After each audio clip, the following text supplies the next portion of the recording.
April 1943, Union Station, Chicago. A young woman steps off a Pullman car carrying everything she owns in one suitcase. She's 23 years old. She's an American citizen, born in Sacramento. She has never been to Japan. She speaks no Japanese. And 48 hours earlier, she was standing inside a barbed wire fence in a desert in Arkansas, where the federal government had been keeping her for the past 14 months. She wasn't the only one. By the time the Second World War ends, around 20,000 Japanese Americans will have been funneled into Chicago by federal order. None of them chose this city.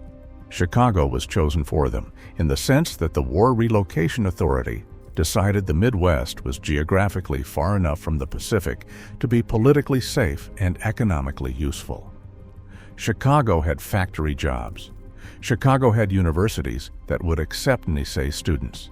Chicago had cheap rooms in working-class neighborhoods and landlords who didn't ask too many questions. And almost overnight, Chicago became home to the largest Japanese-American population of any city in the United States outside the West Coast. The neighborhood those 20,000 people built is gone now. Not buried, not commemorated, not preserved in any official way. Just gone. Most of the people who live on those exact streets today have no idea any of this ever happened. Let me tell you what was there. Start at the corner of Clark and Belmont on the north side. In the early 1950s, that intersection was the unofficial center of Japanese-American Chicago. Walk north along Clark for the next 2 miles, and you would pass, in rough order, Aiko's Art Materials, where a woman named Aiko Nakane sold origami paper she had personally imported from Kyoto. Toguri Mercantile, the grocery and general store run by Jun Toguri, a Nisei who had spent the war at the Gila River internment camp in Arizona. Hashimoto's photography studio. Hagiwara Cleaners. Diamond Sukiyaki House, a tofu maker in a basement off Sheffield. A judo dojo above a laundry, a Japanese Methodist church, 2 Buddhist temples, and the Japanese American Service Committee, founded in 1945 at 4427 North Clark Street, which is still there to this day. By 1960, you could walk 6 city blocks of Clark Street and hear more Japanese spoken than English. 6 blocks, in the middle of Chicago, within walking distance of a Cubs game. Here is the part that almost nobody tells you. The reason the neighborhood ended up on Clark Street and not somewhere else is the same reason black families in 1948 ended up in certain Chicago blocks and not others. Housing discrimination. Realtors in Lincoln Park wouldn't rent to Japanese American tenants. Realtors in Hyde Park wouldn't either. Clark Street, on the other hand, was a working-class corridor with rooming houses and old courtyard buildings and landlords who genuinely didn't care. The community ended up there because it was one of the few places the community was actually allowed to end up. In 1956, a 40-year-old woman walked into Toguri Mercantile on Belmont and started working behind the counter. Her name was Eva Toguri d'Aquino. She was Jun Toguri's daughter, and she had just been released from federal prison after serving more than 6 years for treason. You probably know her by her other name, Tokyo Rose. The federal government had convicted her in 1949 of being the propaganda broadcaster who had supposedly demoralized American GIS in the Pacific. The conviction was, as we now know, almost entirely manufactured. 2 of the key witnesses admitted years later that the FBI had coached their testimony. President Gerald Ford would eventually issue Iva a full presidential pardon in 1977 on the last day of his presidency. But in 1956, none of that had happened yet. She came to Chicago because Chicago was where her father lived, where the Japanese American community would take her in, and where she could theoretically disappear into the background. She worked at that store on Belmont quietly for the next 50 years. Most customers never knew who she was. She died in 2006 at the age of 90. The store closed 5 years later. I'm telling you about Eva because her story is the story of the neighborhood in miniature. People came to Chicago because something terrible had happened to them. The community they built was a kind of soft landing for that terrible thing. And then the community itself, slowly, quietly, over 2 generations, evaporated. There's a statistic that captures this. In 1950, the Chicago Japanese-American population peaked at roughly 20,000. By 1970, despite a full generation of new births in between, the number was almost identical. The community wasn't growing. It was treading water. The Nicey generation, the American-born children of the original immigrants, had collectively decided, without ever holding a meeting about it, to assimilate as hard and as fast as possible. The Sansei generation, the 3rd generation, did it even harder. By 1980, more than half of Japanese Americans in Chicago were marrying outside the community. By 2000, the rate was over 70%. You can't sustain a neighborhood when the neighborhood marries out of itself. The institutions outlasted the businesses.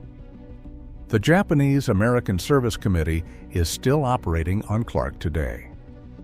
The Midwest Buddhist Temple still hosts the annual Ginza Holiday Festival in Old Town, the one weekend of the year when downtown Chicago smells like teriyaki and taiko drums. But the day-to-day texture of the neighborhood, the grocery stores, the dojos, the tofu makers, and the cleaners mostly drained out over the 1980s and the 1990s. The breaking point, if you can call it a point, was 1991. That was the year a Japanese supermarket chain called Yaohan opened a giant store way out in Arlington Heights in the northwest suburbs. It later became Mitsuwa Marketplace. Fresh fish counter, real ramen in an actual food court, a Japanese bookstore, a bakery, a video rental, all of it under one roof. And it was 30 miles from Clark Street. For a generation of Japanese-American grandmothers who had been buying their groceries on Belmont for 40 years, that store was the end of the Clark Street neighborhood. You do not drive 45 minutes out to the suburbs every Saturday if the same things are still being sold 3 blocks from your apartment. You drive 45 minutes once, you see the produce section, and you start driving 45 minutes every Saturday for the rest of your life. Toguri Mercantile, the store where Eva had worked, was the last visible Japanese business on Belmont. It closed in 2011. The space became a yoga studio. The signage came down. The wholesale tofu account got transferred out to Mitsuwa. And just like that, the last commercial trace of a 20,000-person community on the north side of Chicago was gone. Walk that stretch of Clark today and you won't see what was there. You'll see a Vietnamese pho place where the dojo used to be, a vintage clothing shop where the origami paper used to be sold, a bar with a chalkboard menu where the photo studio used to develop wedding portraits. The Japanese-American Service Committee building is still there, with its name in both English and Japanese on the front, and most people walking past it have no idea what it is. Here is the question that haunts me about this story. The Japanese-American neighborhood on Clark Street existed because the United States government did something monstrous. The internment camps were arguably the worst civil rights violation of the 20th century on American soil.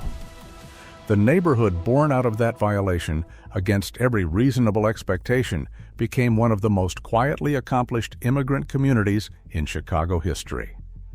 Doctors, lawyers, architects, university faculty. The Sansei generation produced more PhDs per capita than almost any demographic group in the city. And then that community, the one that had survived a federal injustice and rebuilt itself from a single suitcase, dissolved. Not because of a riot, not because of a freeway, not because of redlining or arson or a new mall in the suburbs.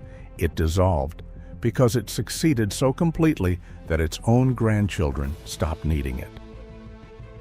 That is not how cities usually lose neighborhoods. Cities lose neighborhoods through violence or money. They almost never lose them through accomplishment. A city can mourn a neighborhood that was destroyed. We have language for that. Plaques, historic markers, museum exhibits, angry op-eds about gentrification. What we don't have, what we have never figured out how to do, is mourn a neighborhood that's simply finished. A neighborhood that was a halfway house for an entire generation. And then the next generation didn't need a halfway house anymore, and so the halfway house, having completed the job it had been built for, quietly closed. There is no plaque on the corner of Clark and Belmont. There probably never will be. The people who built the neighborhood would not have wanted one. The whole point of what they did, the entire project of their lives after the camps, was to make their grandchildren unrecognizable from any other Americans walking down a Chicago street. And it worked. The grandchildren are unrecognizable. The neighborhood is unrecognizable too. Most cities lose neighborhoods because something went wrong. This is the rare neighborhood that disappeared because everything went exactly right.